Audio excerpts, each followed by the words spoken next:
Have you ever felt like you're carrying the weight of desires and emotions you can't express? Maybe it's anger you've swallowed, dreams you've buried, or feelings you've hidden for the sake of others.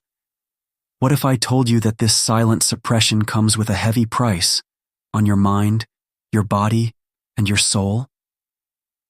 Sigmund Freud, the father of psychoanalysis, believed that much of our behavior stems from unconscious desires, urges that conflict with societal rules and personal values.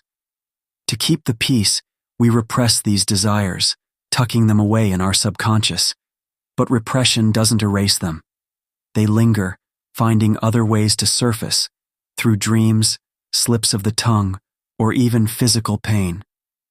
Repressing our emotions often leads to stress, anxiety, and inner conflict. Carl Jung, Freud's contemporary, called this hidden side of us the shadow, the parts of ourselves we deny or fear. He warned, "Until you make the unconscious conscious, it will direct your life, and you will call it fate." The modern world doesn't make this any easier. Society tells us to be polite, productive, and perfect. We're encouraged to hide our anger, suppress our sadness, and distract ourselves from desires that don't fit the mold. But what happens to those emotions when we push them down? Here's where it gets serious. Repression isn't just a mental burden, it's a physical one. Every time you suppress an urge, your body reacts. Your stress levels spike. The hypothalamic pituitary adrenal axis, or HPA axis, floods your system with cortisol, the stress hormone. Over time, this can lead to health problems, heart disease, ulcers, migraines, and even a weakened immune system. As Dr. Gabor Mate says in his book, When the Body Says No, the repression of emotion is a major cause of physical disease. So, what's the solution? Do we let all our desires run wild? Do we abandon self-control? Not exactly. Philosophers like Aristotle believed in balance, the golden mean. Virtue, he argued, lies between extremes. Courage is the balance between recklessness and cowardice. Temperance is the balance between indulgence and abstinence. The same applies to our desires. Instead of repressing or indulging, we can learn to acknowledge and channel them. Eastern philosophies like Buddhism offer another perspective. The Buddha taught that clinging to desires is the root of suffering. But this doesn't mean we should repress them. It means we should observe them without judgment, letting go of the need to act on every impulse. The key is integration. Psychologists like Carl Rogers emphasize self-acceptance.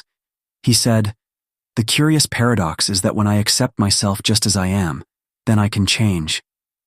Accepting your desires doesn't mean acting on all of them. It means understanding them, finding healthy ways to express them, and choosing what aligns with your values. Consider these examples. The artist who suppresses their creative urges to fit into a traditional career may feel empty and uninspired, but when they finally embrace their passion, their life transforms. Professionals who suppress their moral objections to unethical practices at work often experience burnout or moral injury. So how do we navigate this delicate balance between repression and expression? Self-awareness. Practice mindfulness. Observe your desires without judgment. Healthy expression.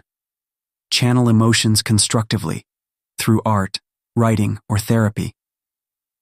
Supportive communities. Surround yourself with people who encourage authenticity. Philosophical inquiry. Reflect on your values and the meaning of your life. Repressing desires is part of being human, but it doesn't have to define us. As Rumi once said, "Don't be satisfied with stories, how things have gone with others. Unfold your own myth."